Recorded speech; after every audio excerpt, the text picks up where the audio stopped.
Imagine losing your voice at the age of 5, silenced by fear and pain, only to reclaim it 27 years later through unwavering faith. Today, we have a powerful guest whose journey from trauma to triumph will inspire you and remind you that no matter how dark the past is, the future holds the light of hope and healing. I'm Natty. I'm Vita. And we are here to thrive.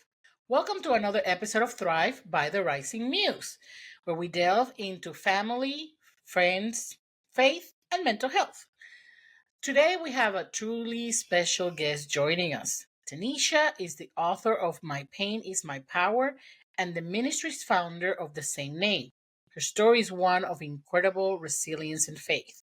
After enduring unimaginable pain and trauma from a very young age, Tanisha has found her voice and turned her suffering into a source of strength and empowerment for others.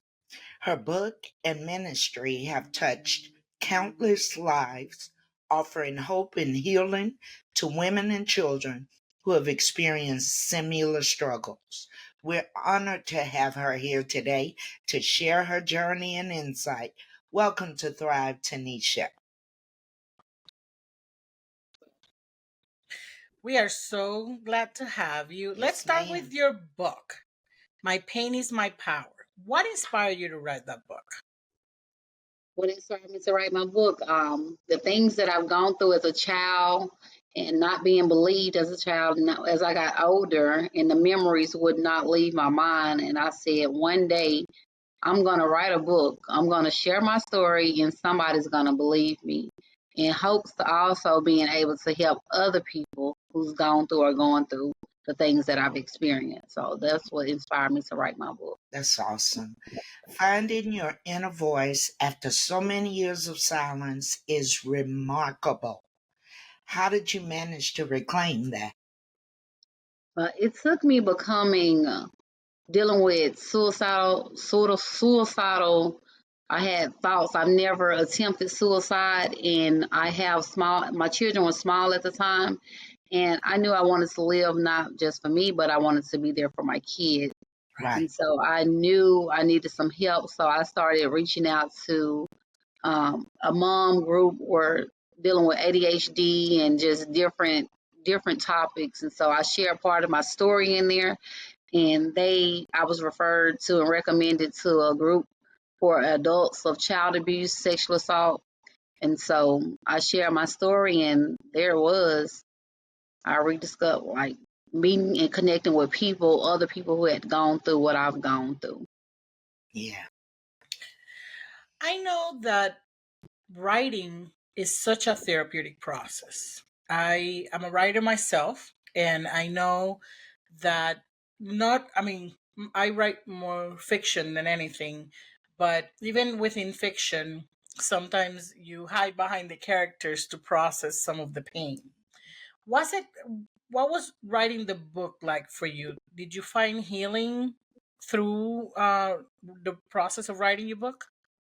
Oh my, yes. So I did find healing through writing at first, as I was writing my book, I started crying. I remember, picking up my laptop, typing, and just tears rolling down and me crying, but it was so therapeutic to be able to release a lot of that I've been holding in, and it just helped out so much. And I guess that's how I typed over 30,000 words in less than a week. And it was just like, what a relief when I got all of that out of me onto my paper and onto my laptop. And writing is very therapeutic. Amen. It sure is. It Yeah. sure is. That's one of the reasons why you don't have to necessarily write a book, because not everybody's called to do that. But that's one of the reasons why I recommend journaling for people who are trying to process trauma, because in writing, not only you can process trauma, but you can identify triggers. You can do so much. Writing is such a therapeutic tool. It sure So is. I am glad that it helped you. Yes, Yes, ma'am, it is a good tool. That's what I tell Hmm. people all the time. Like, I recommend journaling because you're able to get your thoughts out, get them out your head, get them on a piece of paper, and you can look back over them once. You be like, "Wow, I really wrote that. Dang, I had this in there," and it's just amazing, and it helped. It is. It is. I journal, but I start mine off, Dear Mama. Okay. When I journal, Dear Mama, my mother's been gone 8 years. And I found out that since I started doing Dear Mama first, it's like I'm telling her about my day or telling her what's going on. And it really comforts me. It really does. Sorry for your loss. Thank you. Thank you You're so welcome. much. And I think one of the reasons why it helps me do this, my mom died unexpectedly. So it was a shock and it was traumatic. And I've been trying to figure out how to process it. And this lady helped me to get my life back because I met her a couple of months after mom died. Hmm. I didn't know what to do. I was walking in a fog. I was depressed, everything. And I met her and started going through some training. And she helped me get my life back. She really did. It's a Yeah, you blessing. are. You'll do. Told you, God put me in her life to just drive her crazy and get her out of her He funk. did. I'm You waiting know, for that check.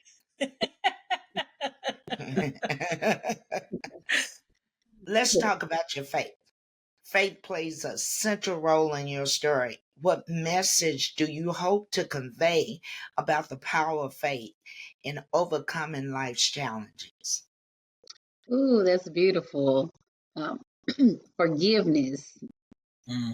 I want Yes, people to know that, that forgiveness and, forgive at your time, but forgiveness is a must in everything. So it does not keep you held in the bondage and everything. It frees you that forgiveness is not for the other person, it's for you to not stay stuck in that bondage and just trust God and have an open ear and listen, be attentive and just choose faith over fear. yeah, yeah. And forgiveness is not a feeling. It's not about a feeling. Because if we only forgave when we felt like it, we would never forgive. Okay? That's true. But it is definitely about faith, and you have to trust God for Him to heal your heart. Uh-huh. Can you tell us a little bit about how that process went for you to forgive the people in your life that hurt you? Yes, at first it was so hard of being in. I was muted for 28 years, 27, 28 years, and holding all that pain in. And one night I was riding down the road, I heard a voice, heard God's voice, and He said, "Forgiveness, forgive." And I'm like, "What?" And He said I was still hurting with the pain in my body from all the childhood trauma and everything. And he said, in order for me to start working on you, you must forgive other people and forgive the people who done you wrong. And I found that being so hard. But he God said that it's a must. And like I said, it wasn't for the other people, it was to help free me from everything that was on the inside. So that's why I say, God said forgive. And so when I said, and we can't just say we forgive, we have to mean it. Mhm. Mean it. And so I started forgiving and I started asking God for forgiveness, if I've done wrong and wronged anybody. And so as I was forgiving and asking for forgiveness, you know, God started working on me. He started speaking to me. I started hearing his voice clearer. And I started, the process of the healing journey and everything. You know, from your perspective, because I know you have a ministry that also helps people who have gone through similar struggles. What are some of the biggest challenges that you have identified that people who are survivors of childhood abuse and childhood trauma are dealing with today?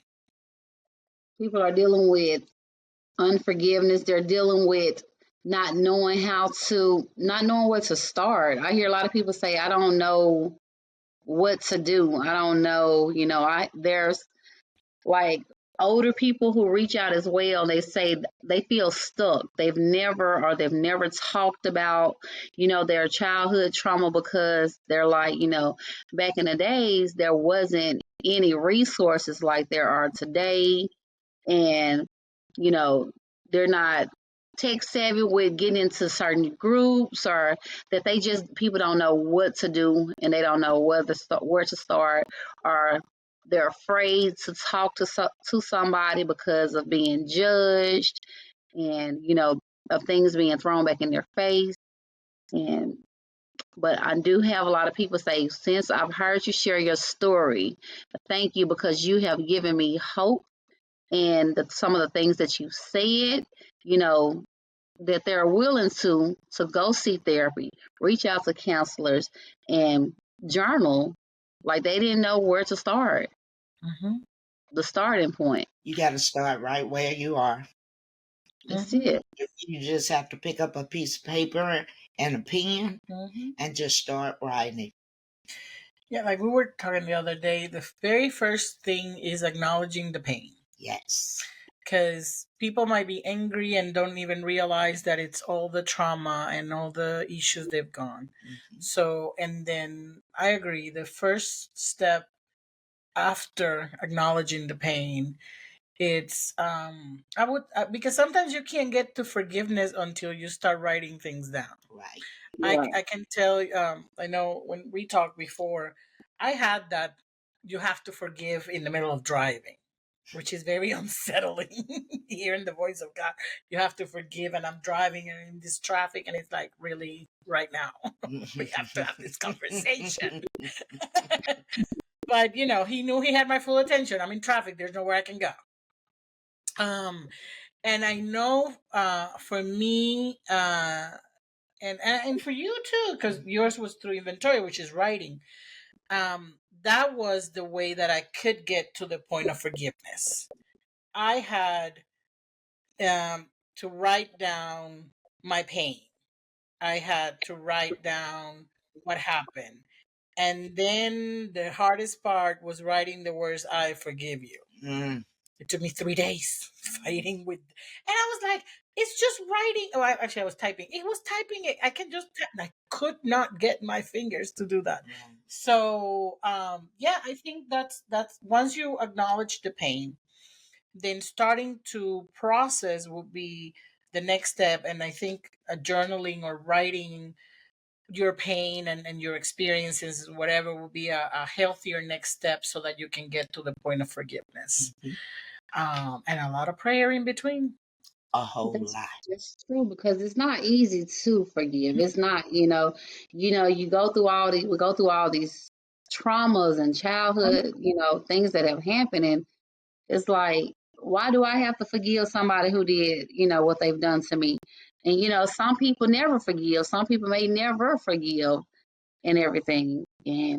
But like you say, acknowledging that pain, I also tell people to, like you said, start where you are, Mm-hmm. to take it one day at a time, and peel back each layer. I call it peeling back the onion layer, and getting down. You have to peel back those layers and get down to that root. So take it one day at a time, and just finding somebody that you can trust and talk to. And if you have nobody, write it down. Like you said, journaling is a great way.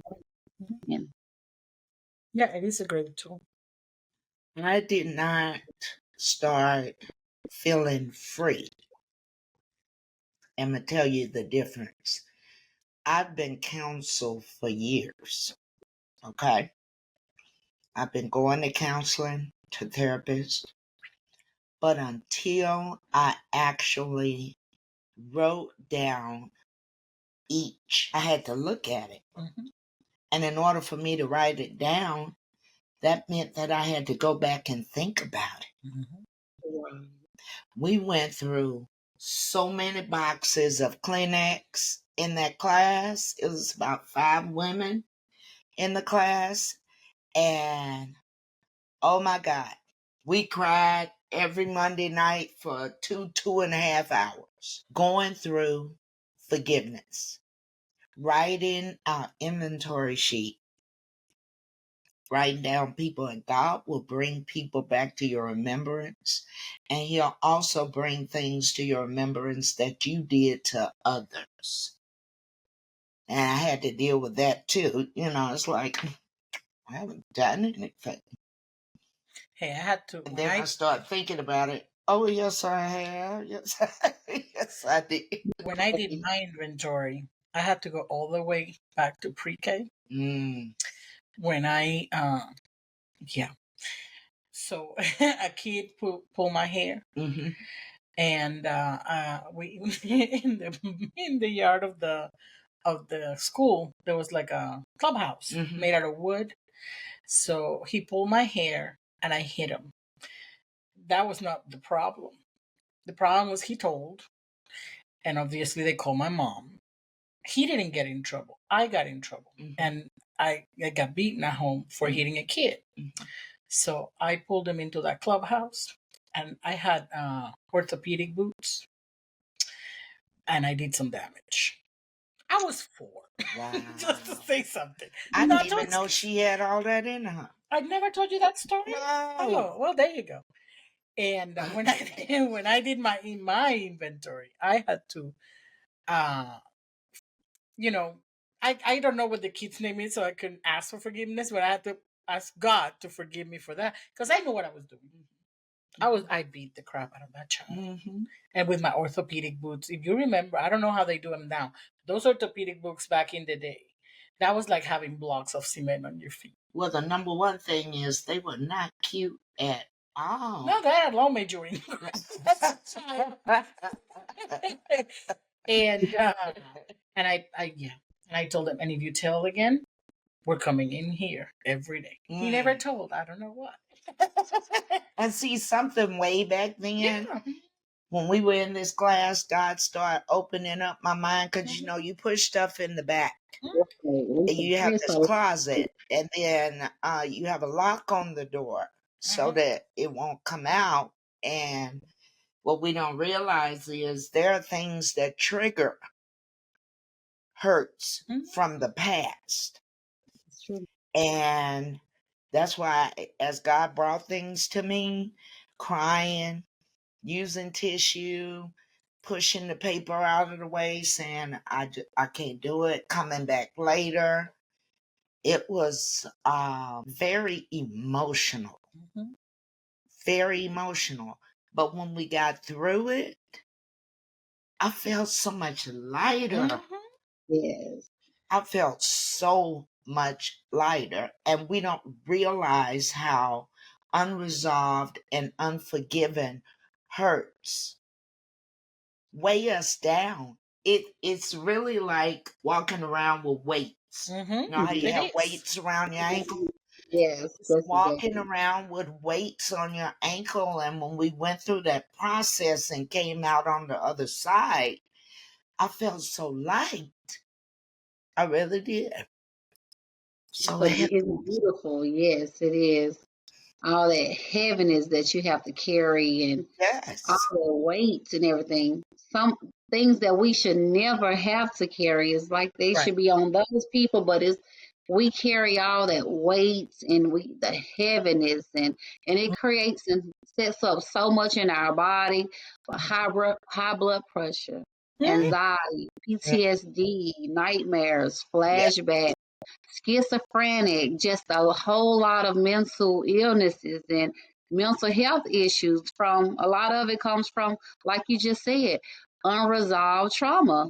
That unresolved trauma, and it's like we have to go through the process, like you said as well, to get on the other side. And I feel as though it's necessary. Yes, it hurts. It is so painful, but it's all worth it in the end because it's rewarding. And the enemy plants those thoughts in our mind. I know he planted them in my mind, and he said, if you move forward, if you tell anybody, if you say anything, you're gonna die. But there were times that I would try to say something about, things that have happened. Here come these thoughts in my mind that, you know, the enemy literally had me in my mind telling me that I'm gonna die if I were to try to move forward and say things, and all those strongholds and everything like that. And it's just amazing, like how you say you have to, it's a must.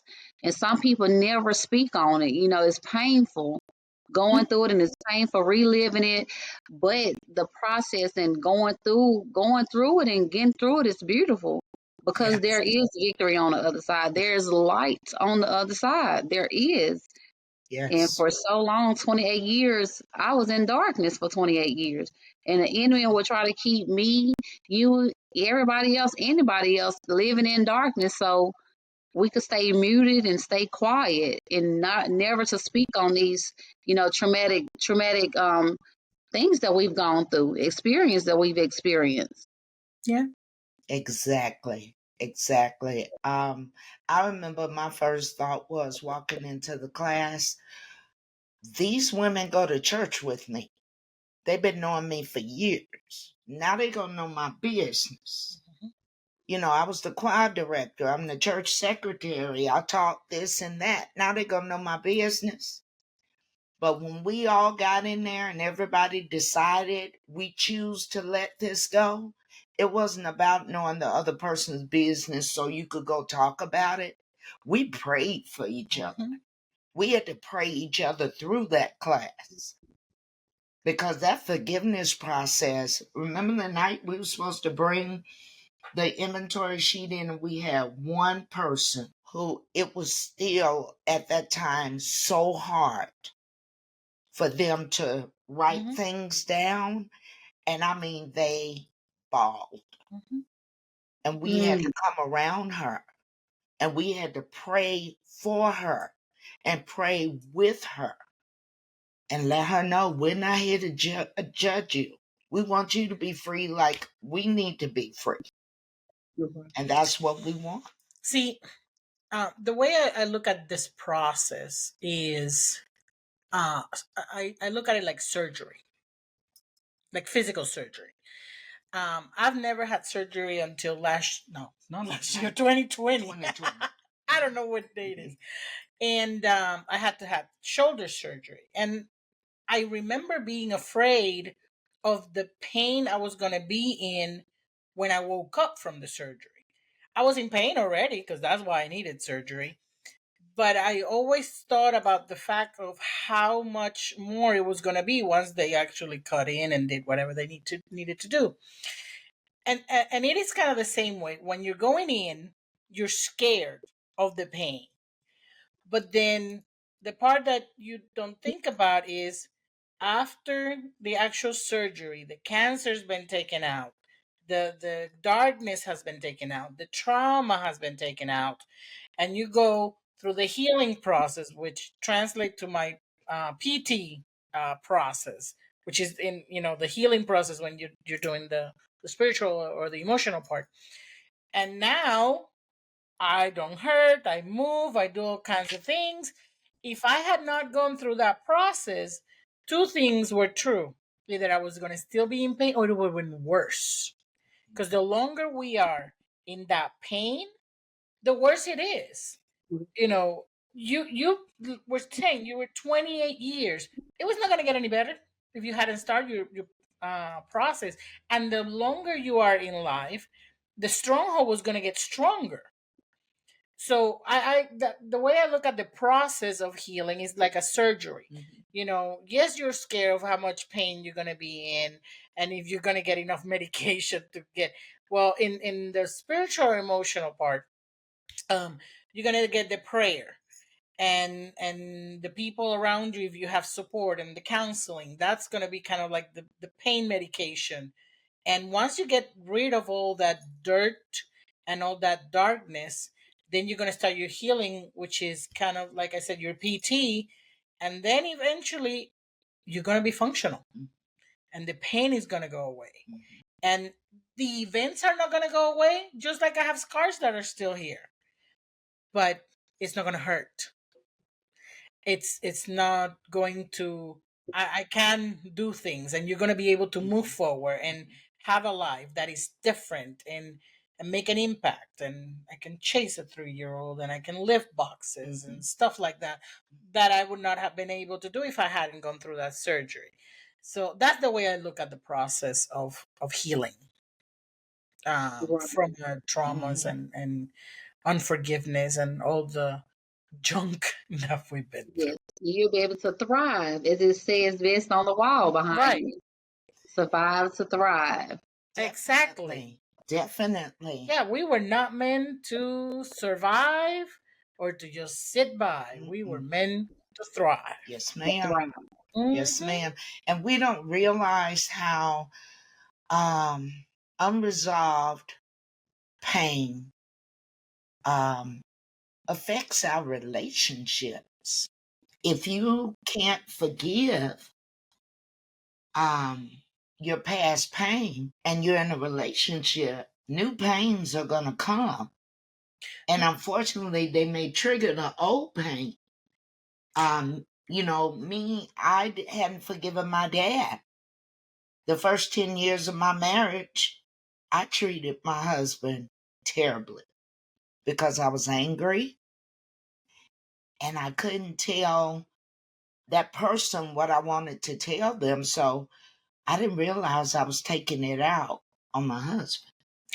And you're correct, but it's not just about love relationships.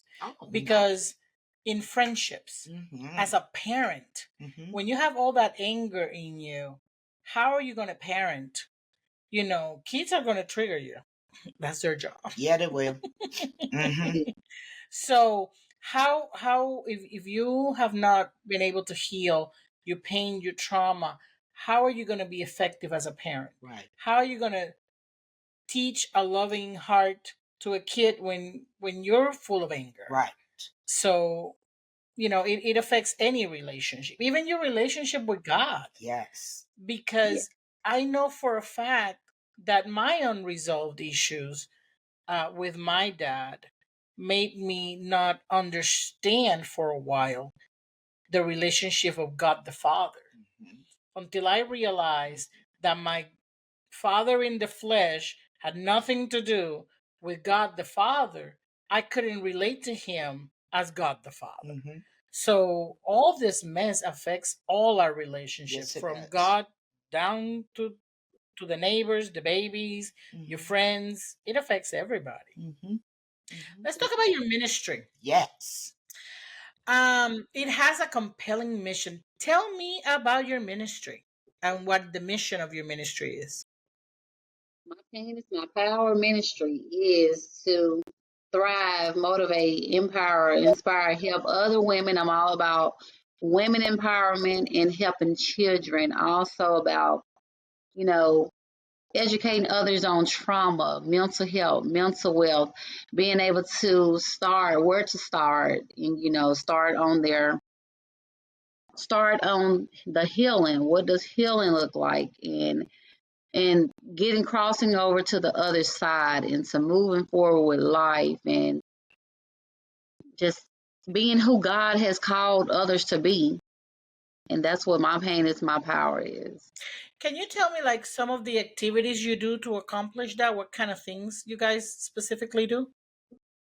Well, I've been working on putting together like workshops. Okay. I haven't put together a workshop yet.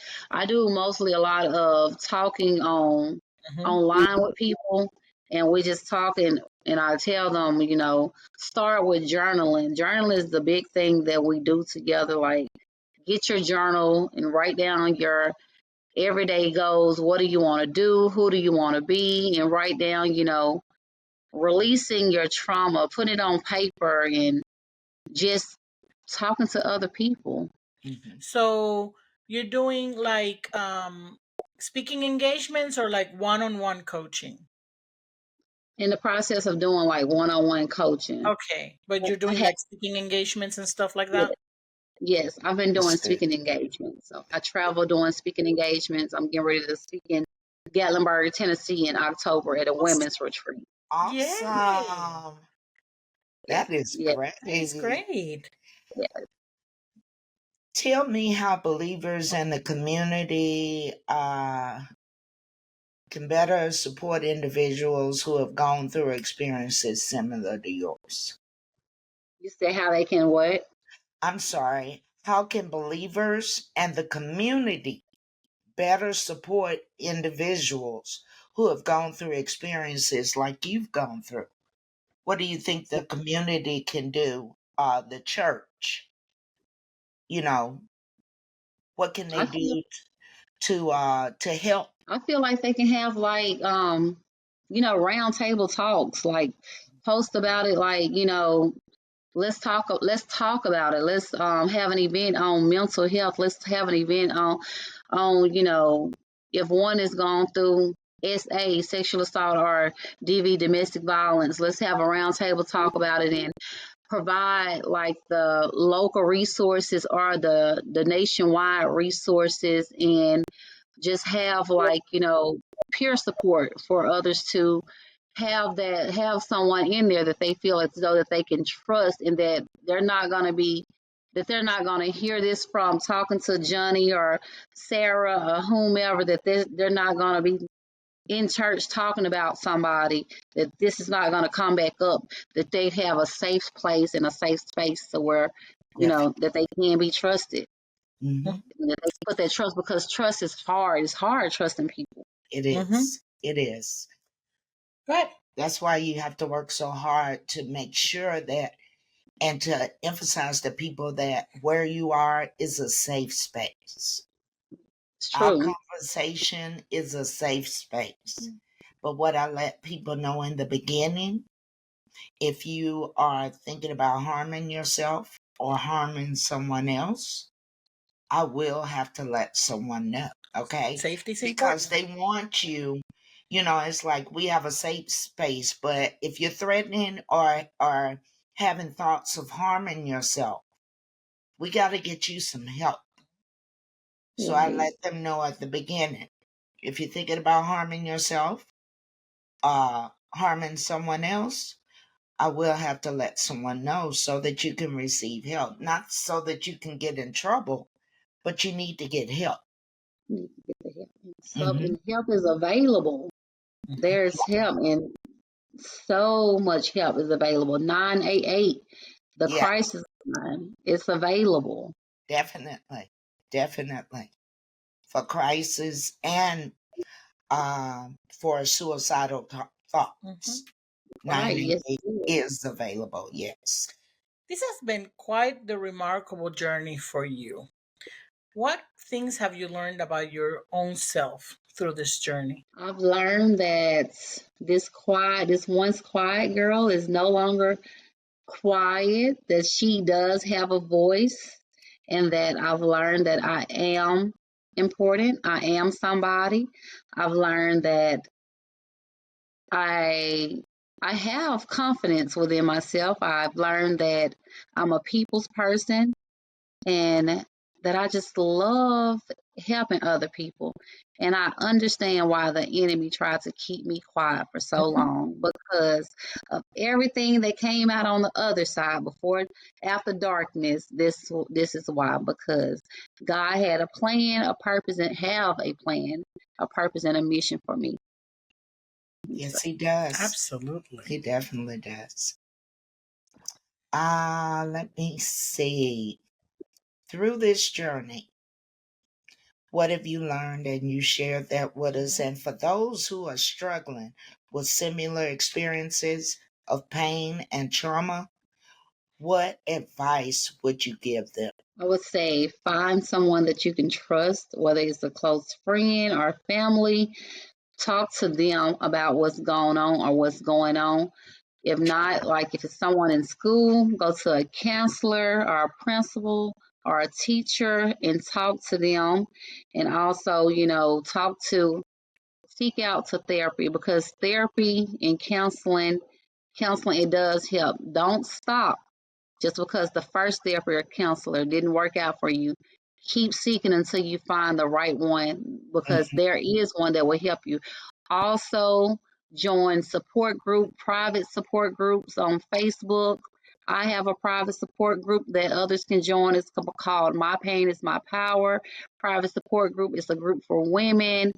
And there's just so many different resources that are available, like RAIN, Project Thrive, and just other organizations. And just, find someone that you feel as though you can trust and get in a safe space and a safe place if not. Definitely. If you are allowed to dream, what would you like to see your ministry doing? Go global and help as many as people that, it can, and reach and impact so many lives. And, we just let it go nationwide. Awesome. So, to our listeners, if anybody feels led to support your ministry, how can they do that? You said if what the phone is like, If anybody who's listening wants to join with you and support your ministry, how can they do that? they can do that. I'm on all of the social media platforms. Type in Tanisha Bankston or type in My Pain is My Power LLC, and we can connect that away. Or you can email me at mypainismypowerllc at gmail.com, or message me on Facebook, and we can connect and we can just see how we can help each other come survive and thrive. Yes. Well, just let our listeners know we're going to have all her social media on the description. We're going to have the link to her book in there. We're going to have all her information. But if you're listening to us on radio or just, on the podcast, just via audio, know that tell me your last name again. Bankston. I thought it was Banks. I didn't want to say it wrong. So Tanisha Banks, or My Pain is My Power LLC. That's where she is everywhere you want to find her.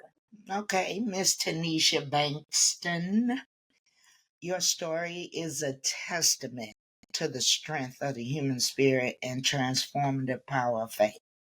Thank you for sharing your journey with us today. Thank you so much. You are so sweet.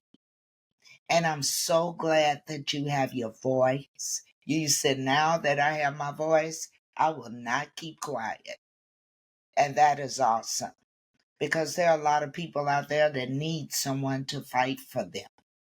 And that's to fight for them to keep their mental wellness, or to get mental wellness, and to keep their sanity because of pains in the past, or even pain that's going on right now. And I want to say I'm really proud of you. I am too. It takes a lot of courage, not only to face our own demons and trauma, but to go public with them, Yes. to help other people. It takes a special person. Yes, it does. So I am very proud of everything you're accomplishing. And I pray that God blesses every one of those steps and aligns you with people in your life that will make those dreams that He has placed in your heart.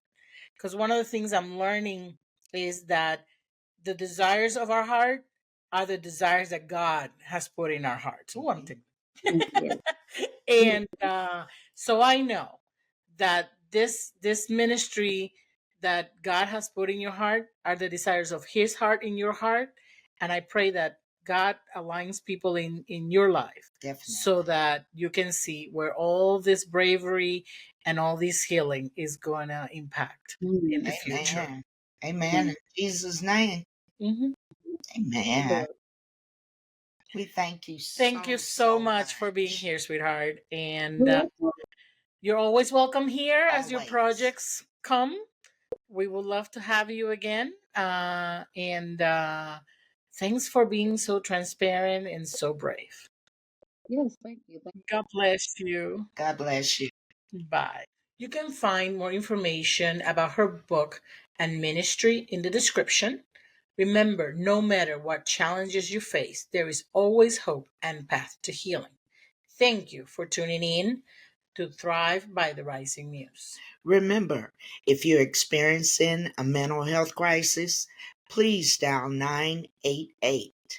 If a loved one or someone you know is experiencing a mental health crisis, dial 911 or take them to the nearest emergency room. Until next time, be well and stay blessed. And don't forget to thrive. Have a blessed day. Bye-bye.